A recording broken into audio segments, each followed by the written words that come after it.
வணக்கம். செய்திகள் வாசிப்பது ஆரியம் நந்தினி. அரியூர் அரசு தொடக்க பள்ளியில் முன் மழலையர் பாதுகாப்பு மற்றும் கல்வி தினம் கொண்டாடப்பட்டது. பள்ளி மேலாண்மை குழுவின் தலைவர் திரு முருகன் விழாவினை துவக்கி வைத்தார். பள்ளி தலைமை ஆசிரியர் செல்வி ராஜவள்ளி அவர்கள் தலைமை தாங்கினார். ஆசிரியை திருமதி சிவபாக்கியவதி அவர்கள் வரவேற்பு வழங்கினார். மாணவர்கள் தங்கள் எதிர்கால கனவுகளுக்கு ஏற்றாற்போல் வேடமணிந்து வந்து அவர்களின் கனவுகளை திட்டங்களை குறித்து தெளிவாக உரையாற்றினர். மாணவர்கள் கற்றல் கற்பித்தல் கருவிகளை கொண்டு தங்கள் படைப்பாற்றலை வெளிப்படுத்தினர். மேலும் கலை நிகழ்ச்சிகள் நடைபெற்றது. ஆசிரியர் திருமதி கலாவதி அவர்கள் நன்றியுரை வழங்கினார். பள்ளி விழா நிகழ்ச்சியினை பள்ளியின் முன் மழலை ஆசிரியர் திருமதி பாக்கியலட்சுமி ஏற்பாடு செய்தார்.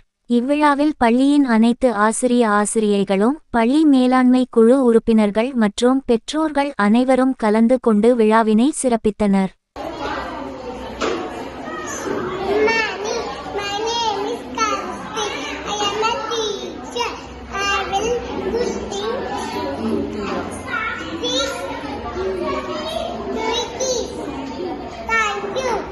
நூறு ஆண்டுக்கு மேல் உள்ள புளியம் மரம் விழும் அபாயம். புதுச்சேரி மாநிலம் ஊசுடு ஏரி வாழப்பட்டாம் பாளையம் பகுதியில் சாலை ஓரத்தில் புளியமரம் ஒன்று உள்ளது. அது பட்டு போய் நிலையில் இருக்கிறது.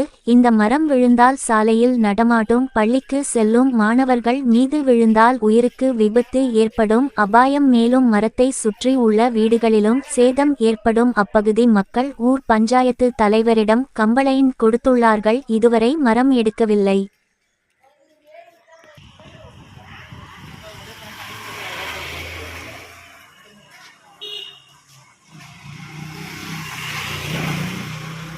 சாம்பியன் டிராஃபியை தட்டி தூக்கிய ஹிட்மேன் படை. நியூசிலாந்து அணிக்கு எதிரான சாம்பியன்ஸ் டிராபி ஃபைனலில் வெற்றி பெற்று இந்திய அணி சாதனை படைத்துள்ளது.